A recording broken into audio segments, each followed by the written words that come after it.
You can just give us a countdown. Okay, great. Well, welcome everyone. So glad that you've joined us. This is Mark Murphy, Superintendent of Tuscarawas Valley Local Schools, and I am joined by Mark Phillips, Treasurer at Tusky Valley Schools. And this is our second Tusky Valley virtual chat, coffee chat of the year. So again, thank you for joining us and being a part of this. I'm also joined and thankful for the professional technical expertise of Heidi Varansky, Chris Lewis, and Megan Stotzer for helping us with the technical side of things and also moderating and helping us filter through questions if we have questions that are coming through the live stream comment box. So here's our purpose of doing our coffee chat this afternoon, Mr. Phillips. We always want to connect with our families and parents. We want to inform and bring you up to speed and share information with you.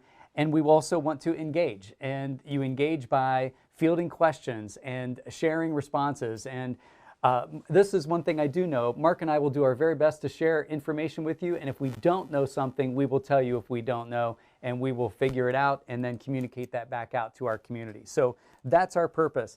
As I mentioned in the advertisement, a few things that we want to focus on this afternoon would be the facilities update.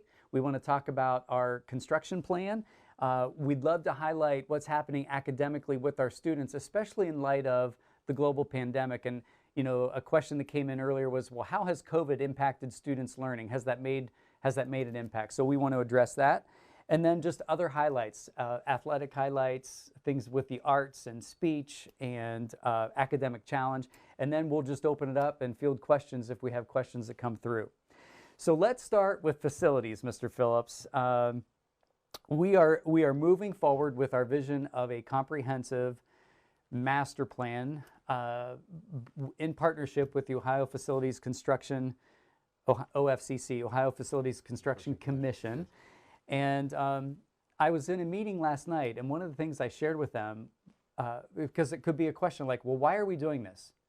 Aren't our buildings good enough the way they are? Why would we even pursue this? And my response then was, is our vision and our mission is to continue to improve the overall quality of education for all students and simultaneously maximize efficiency and maximize and save our community taxpayer dollars.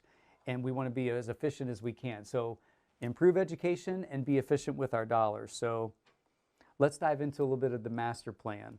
And some of this will obviously involve some funding. So I'm grateful that you're joining me. Okay. So the co-funded master plan calls for a new middle school and high school that will house grades 7 through 12 on the Tusky Valley Road campus, renovation of our existing middle school, which would house grades pre-K through 6, and it would be a renovation of our middle school as well as addition to that middle school. And then eventually the abatement of asbestos and demolishment of our primary school, intermediate school, and existing portions of this building, the existing high school. Mark, why don't you tell our folks here today what the state is paying and the percentage and just how the financial breakdown is working, because it's a co-funded piece. Right. So the state's going to fund 39% of the project, and Tusky Valley is going to be responsible for 61%. We're going to fund our local share or we have issued certificates of participation. That's a debt instrument that's available to school districts when you're not passing a levy supported by the voters. So when we receive that money, we use that to pay bills towards the project, and then those cops are sitting out there, and it operates like a mortgage. Every year we have a payment that we have to make from that. We're going to make those payments with money that we receive from Rover Pipeline. Our goal all along, when we first heard of Rover, in fact, you're the one that introduced that to me. I'll never forget when you walked into my office here and you said, Mark, I think there's going to be something called the Rover Pipeline that we need to pay attention to. Do you remember that? I do. And I actually knew about it several years before I talked to you about it. I mean, I was just looking at some paperwork, and it's back to 2014. Okay. Was the first time that I heard of the Rover Pipeline. And I remember and then when we had our first meeting with the OFCC in 2018, I believe. right about this time. And I remember when you walked in this room and you started to describe to me, Mr. Murphy, I think we need to pay attention to this thing called the Rover pipeline, because where that parallel line will go through Tuscarawas County, all of it, 100% of it, is running in the Tuscarawas Valley Local School District boundary. And so we knew then, with your guidance, we decided, and with our Board of Education, we decided, let's target 100% of those dollars, all of it, to serve as the local share, so the 61% that we would be responsible for as a school district. So rather than pursuing a bond issue and taxing our community, we decided up front, very early on, we're going to take all of that money, and that's going to be our 61% local share, right? Is that an accurate description? Yes. Okay. So that's the plan. But I want to emphasize everything that we just talked about there: a new 7 through 12 building, renovations and additions to the middle school to make a pre-K 6. That means bringing all pre-K 12 students onto the Tusky Valley Road campus. That is co-funded. 39% state, 61% local. We're using Rover utility taxes to pay for that.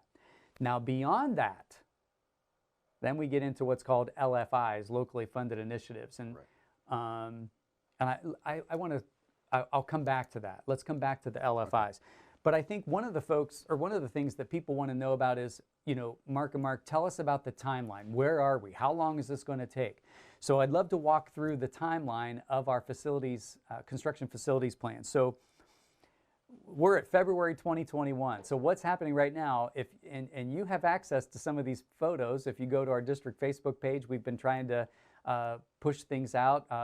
The technology crew here has got a drone. They're capturing images that way. I'm trying to capture images and some videos, but it's exciting to see that progress. But tree clearing is done. Tree clearing on the future site of the new 7 through 12 building is done. And now things may sit for a little bit, waiting for the ground conditions to be right before they start the mass excavation project and pushing dirt. But the tree clearing and mass excavation should take place between now and end of May. And then starting in June, July of this summer, that's when construction of our new middle school, high school will begin. And just this coming week, next week, we're going to pull together a small team of people to start talking about a groundbreaking ceremony. And I'm really excited, Mark. We've got, as of right now, I think I've got 12 students that are also interested in helping with that or sharing ideas. Those 12 kids will be the first senior class that will graduate from the new middle school, high school. So the class of 2024, those folks are currently freshmen. So groundbreaking this summer. It will be about a 2-year construction process, and we trust and pray that everything stays on target and within budget. And then we would open the new middle school, high school in August of 2023. That's 2 years from now. It's incredible. I shared with our administrative team a few weeks ago that there's going to be a lot happening here within the next several years. It's going to be exciting, daunting, but very, very cool. So hang on for the ride. So 2 years from now, we're going to open the new middle school, high school. Then you may be thinking, okay, well, Mark, tell me what's going to happen next. Well, where would the kids go? Let's outline that a little bit. So when the new 7 through 12 building opens in August of 2023, all 7th through 12th graders will go into the new facility. 5th and 6th graders will come into our existing high school where we are right now. And so we'll use our existing high school as a holding spot for our 5th and 6th graders. And then, of course, all of our pre-K through 4 students, they will stay at our primary school and intermediate school for that next year. During the 2023-24 school year, that's when the renovation and probably completion of the addition onto the existing middle school, that will take place. And so in August of 2024, the pre-K 6 building will open. The existing middle school will be renovated, an addition put on. So by August of 2024, so 3 years from now, 3.5 years from now, all Tusky Valley students will be on campus off of Tusky Valley Road. That's our big picture vision, going from 4 schools to 2 schools, maximizing efficiency. And I am super pumped about what can happen educationally in terms of teaching and learning and sharing staff and sharing resources all here on this campus. We do a great job now, but I think that will just go off the charts once we get everybody here. So, okay, you want to talk about LFIs? People may not even know what's an LFI, Mr. Phillips? I think you mentioned it before. It's a locally funded initiative. It's something that the state will not co-fund and the district has to pay for 100%.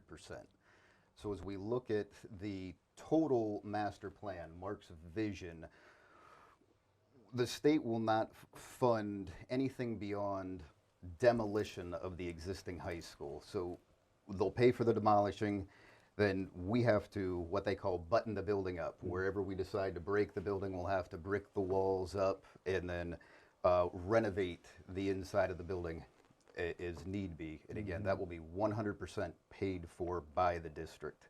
Anything that we would do to the bus garage or athletic facilities would also be 100% responsibility for the school district to pay for. So no co-fundedness. After we get the two new schools up, then there's no more co-funding. The state is out of the mix, and everything that we do. Now we've got a phenomenal team with the architects, Lesko Associates, and our construction manager at risk is Hammond Construction, and then you add Lesko and Hammond and our Board of Education, the two of us. It's a phenomenal team, and I hope that we can just keep that team in place. The goal is to keep that team in place and complete the entire district project. So you may be wondering, okay, well, beyond the two buildings, what else are we thinking? What else would be part of that vision? Let's outline that a little bit. So, Mark, you mentioned about repurposing or pieces of the existing high school that we're in, where our goal would be with our existing high school, we would want to repurpose the building, what we keep of the building, to serve as central offices, Board of Education space, and basically community center. Now what that looks like yet, we don't know. We have to figure that out, and we need to lean heavy into the architects and the construction managers to help us figure that out. But we want to repurpose this space that would be usable for the district as well as our community.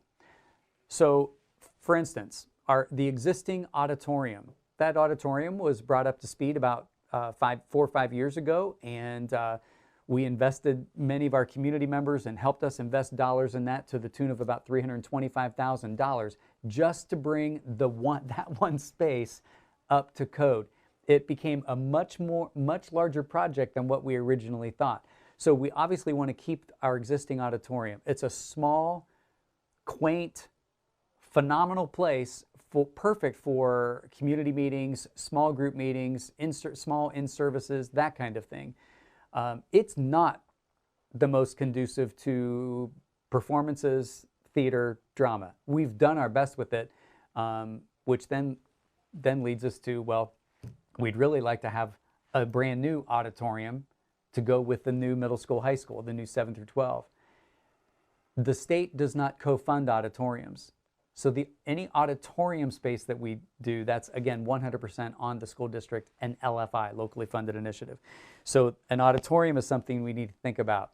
You'd mentioned about bus garage. The goal would be to move our existing bus garage, not move it, but build a new bus garage on the opposite side of Tusky Valley Road where our high school parking lot is, our student parking lot. Right now we've got students crossing the road all day long. We have to have staff out there to help cross students, and we've got buses and cars. We want to remove all of that and just put buses over on that side against the baseball field in that space. Our big picture vision would be to completely replace the stadium. Concession stand, build a field house, new concession stand, all of those. Nothing in our stadium is code. I remember when our children were young, and Mrs. Murphy and I, we'd get very nervous about being in the stands with our two little ones. I'm like, we're going to lose our kids through this. No, we did lose sippy cups and that kind of thing, but you can handle that.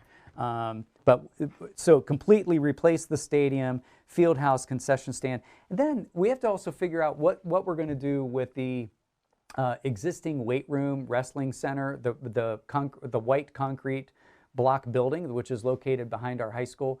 That was built in the 90s, and we're very grateful for that space. It's used all the time. But now what we're trying to figure out is, well, do we keep it there, or do we use that space differently? Do we bring in the weight wrestling room and like community fitness into this space, into the existing high school? For instance, down in the industrial technology wing, that's an enormous space that is not going to be replicated anywhere else. And so those are the kinds of things that we need to get cost estimates on. Right. And determine, first of all, I just described what our vision is. But now we need Lesko and Hammond to help guide us based on our vision and our wish list, and create some options for us. And every option is going to have a cost set individually. Collectively, what's that cost? Then measure that cost against what's Rover Utility doing? What kind of utility tax revenue are we receiving? Is it sufficient for us to continue moving forward with this district vision in its entirety? Or do we have to prioritize and phase things? Or, you know, we've avoided a bond issue. We're building 2 new buildings, state-of-the-art educational institutions at no cost to our taxpayers. But we may have to reach a point where, for all of these extra things, if you will, the LFIs, if Rover Utility is not sufficient, then we've got to also consider, well, what's the community's wish? What does our community want to see happen? Does our community want to have all of this? And at what time? And if that's the case, and if the district can't pay for it, and Rover isn't sufficient, then you're looking at perhaps, we don't want this. I don't want it. No.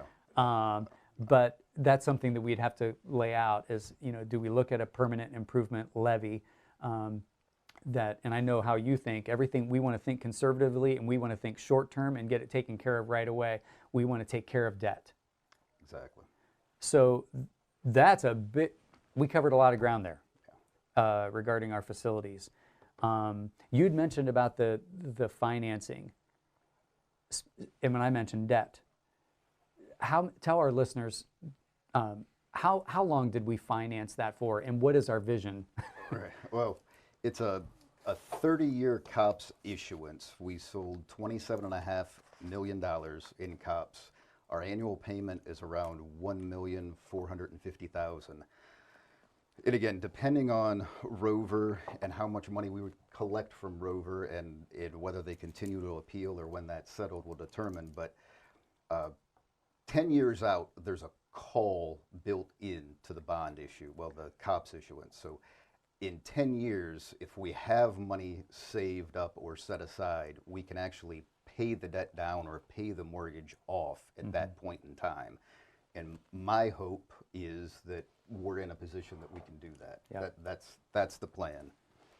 Again, all dependent upon Rover, their appeal, when it's settled, and how much tax revenue we continue to collect from Rover. Right, right. But that would be the goal. And absolutely, that is the goal. And I appreciate your thinking on that, and our Board of Education's thinking to address that as quickly as possible. So, all right, I'm going to shift. Well, no, before I shift gears, there was a question that came in earlier, and I don't know who posed it, and that's fine, but I love the email address, purpleraiders18@yahoo. And Purple Raiders asked, I have heard, and I think we kind of addressed this in our previous explanation here, but I want to throw out the question. I have heard that there will not be enough funds from the pipeline to cover our athletic facilities. First of all, is that true? And if it is true, what's the district plan to improve our badly outdated athletic facilities? You are Purple Raider, whoever you are. You have given a very accurate description of our athletic facilities. So, do we know if there's going to be enough funds to cover? And again, that's a hard question to answer, Mark, because there's 2 appeals outstanding currently. It was scheduled to be heard by the Board of Tax Appeals in May. It's actually been pushed back now till November. And once it goes through the Board of Tax Appeals, it's likely that it will end up in a court system somehow to be settled. And that could take 3-4 years from now. Mm-hmm. So it's just it's a tough question to answer. Is there going to be enough? We can't answer that until the appeal is actually settled. Mm-hmm. which means we have to wait to some extent. Proceed cautiously. Proceed cautiously. There you go. And that's been our mantra all along. I mean, cautiously optimistic, keep moving forward, but it may not be at the pace that either one of us would personally desire or that our community would desire. But I just want to say, on behalf of, and we'll talk about athletics here in just a moment, but on behalf of all of our coaching staff and Mr. Franks, our athletic director, this entire team, and our boosters, our fine arts boosters, everyone knows what our needs are. You don't have to look very far all you need to do is just get in your car or jump on a school bus if I'm a student athlete, and I get to see a lot of different places. We get that.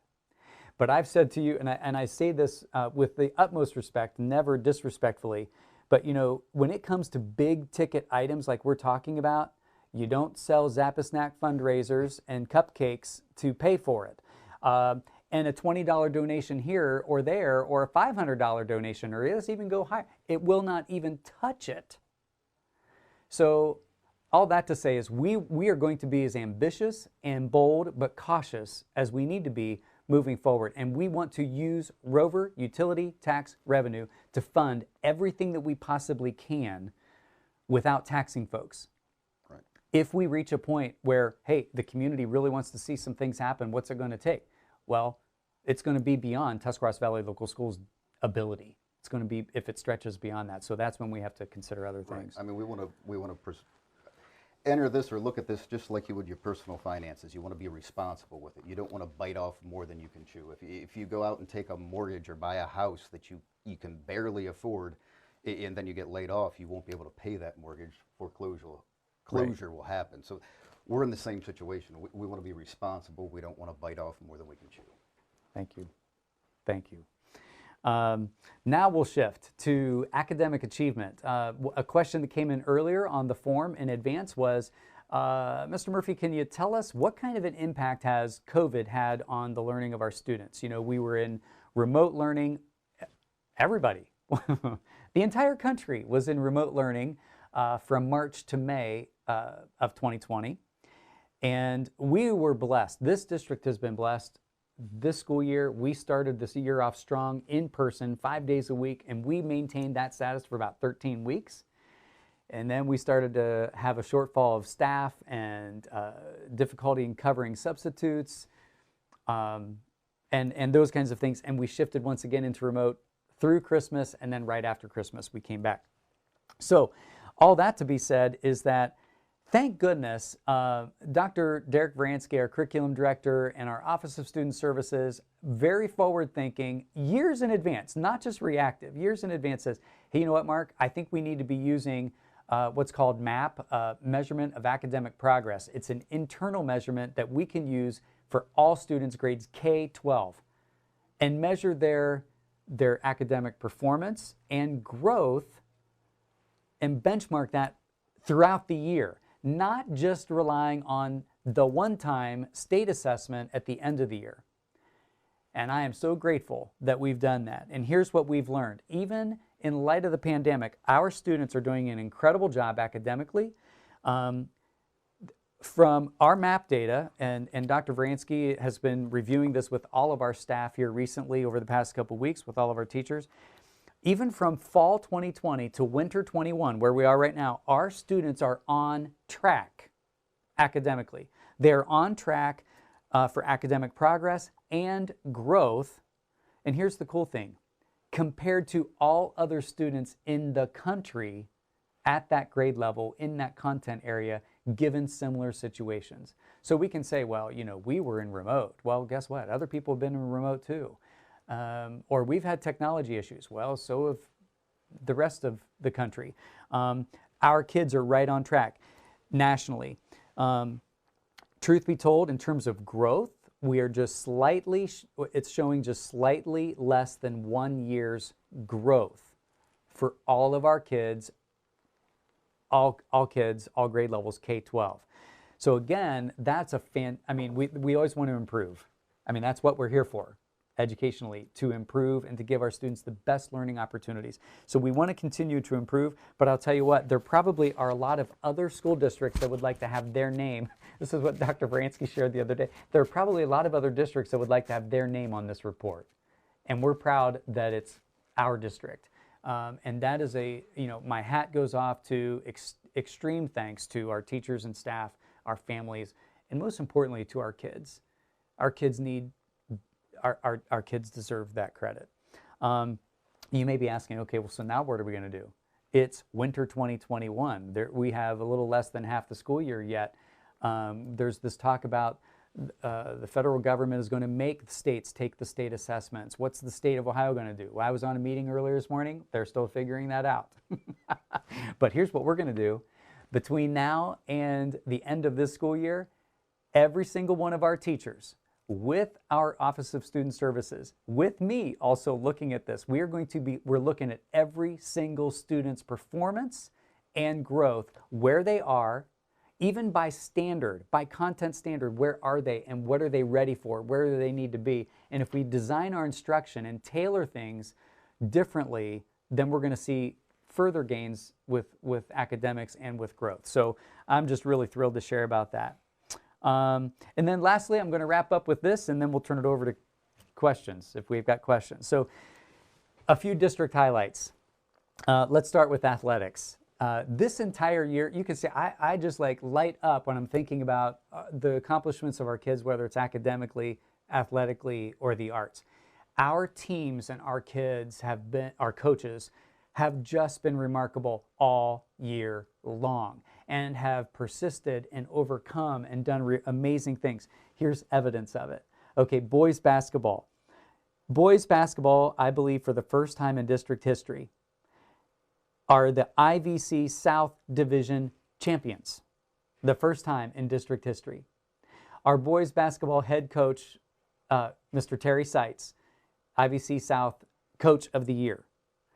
They now are ready to compete this evening for the sectional title versus Garaway. Go Trojans. You guys can do this. Girls basketball finished runner-up in the IVC South Division. Runner-up. Amazing. It's been an amazing season. They won the sectional title and finished the season just last night, Thursday evening, at semifinals with a loss, unfortunately, a loss against Union Local. But man, phenomenal season. We have phenomenal athletes, individual star players, but I'll tell you, never underestimate the power of the team. Everything that we do here at Tusky Valley better be focused on the team. We celebrate individual uniqueness of individual kids or coaches or players or people, but it's about the family, the district, the team. Wrestlers, I may not understand it all, but the wrestlers, our wrestling team, I know it is kind of funny, isn't it? They compete in sectional tournament this Saturday at Sandy Valley. So once again, to our wrestling team and to our wrestling coaches, you guys rock. We have one gal that's wrestling as well, and just go Trojans. Best wishes this weekend. Please ignore my phone ringing in the background. Spring sports. We've got spring sports happening right now. They're training, they're conditioning. Practice has begun officially for track, baseball, softball, and I'm ready for a successful spring sports season. It's very exciting to me when I can look out my office at the end of the day, your office too, currently, and we can look out. I love it when I start hearing the crack of the baseball bat. Yep. Yes, it's awesome. So we wish our Trojans the best. Speech. Now let's shift again. So we've talked about academics. We've talked about some athletics. Speech. I don't know how our speech people do it. I marvel at their ability to memorize and create and compete the way they do. But this spring, this winter, we have qualified the entire speech team. Listen to this. The entire speech team of 13 students to the state competition. State competition is next weekend, the weekend of March 4th, 5th, and 6th, and that will actually be held virtually. Everything's held virtually, and they've nailed it. It's held virtually right here at Tusky Valley High School, the weekend of March 4th, 5th, and 6th.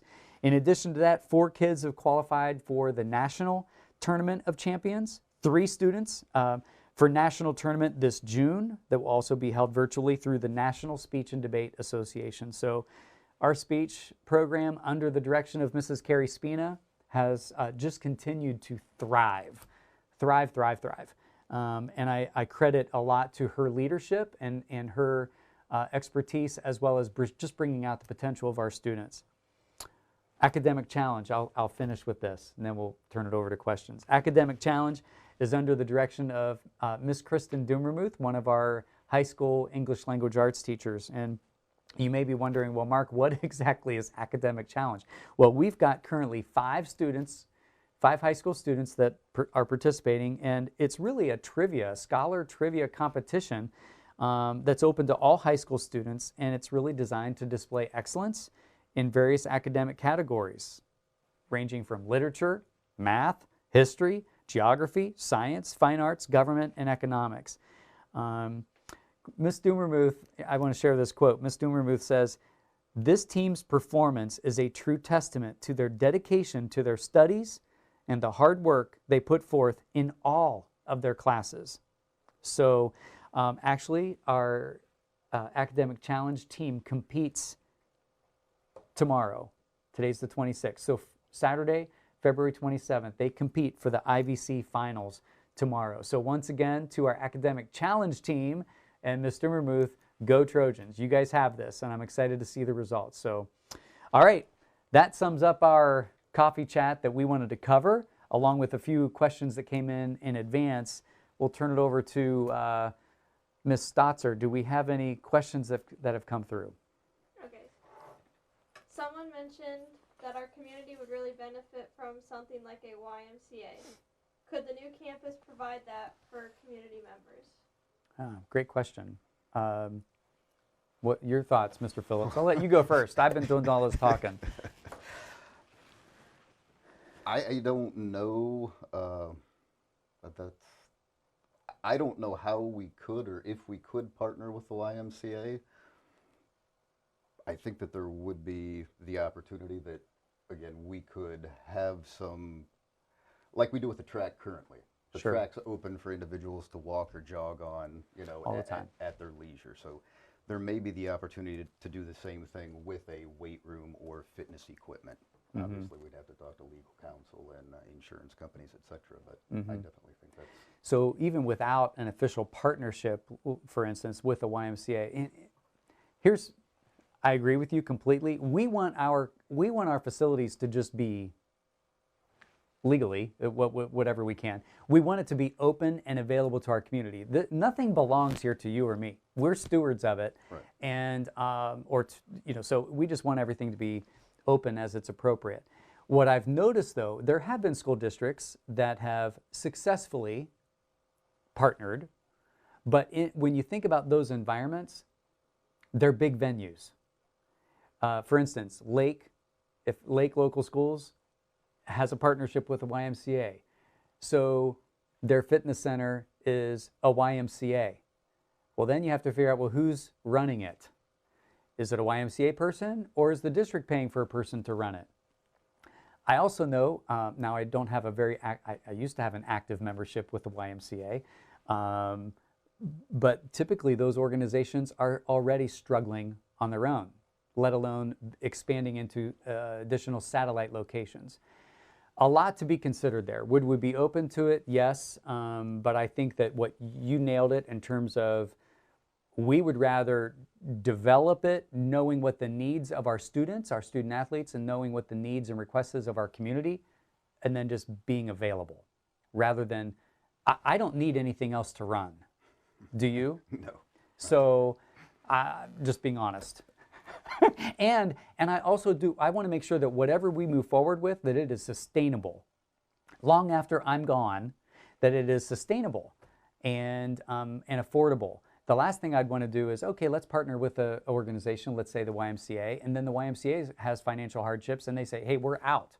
Well, then whose responsibility it is? 100% on the school district. Well, is that sustainable? So lots of things to consider. Is the district receiving the tax revenue from Rover while the appeals and legal processes are pending? And if Rover ultimately wins the appeals, do they have the rights to claw back what has been paid? Wonderful question. It is. We are receiving taxes from Rover currently. Rover's appealed, I mean, basically 50% of their value. And what they've done is called tender pay. So Rover is paid 50%. They haven't overpaid or paid 100% of their tax bill. So there would be no clawback if they won the appeal, because they're only paying on what they feel the value should be based on that appeal. Mm-hmm.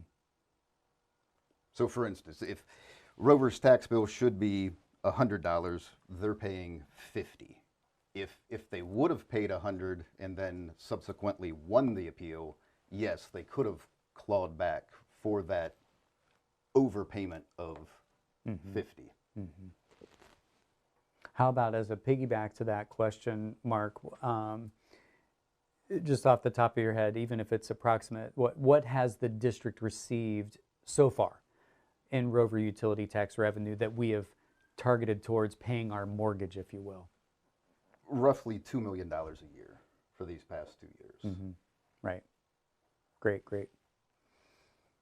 Any other questions?